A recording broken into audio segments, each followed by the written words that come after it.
Hi, I'm Andy Gillis and I'm the Spiritual Care and Diversity Lead here at NHS Golden Jubilee. Today we're celebrating Interfaith Week 2020, probably never at a more opportune time.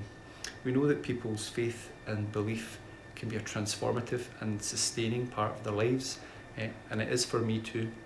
But Hope, as an organisation who cares about our patients, our relatives and our staff, and cares for more than just their bodies, we'd like to know what it is that sustains and has transformed you, which parts of your faith or belief have kept you going this year, particularly in the context of all that's gone on. So please share it, come into the spiritual care area with your pre-written note about your faith or your belief and how it's helped, and place it here to share it with us, because part of our objective is not only to share where we come from, but to hear from others, because we value other people here too.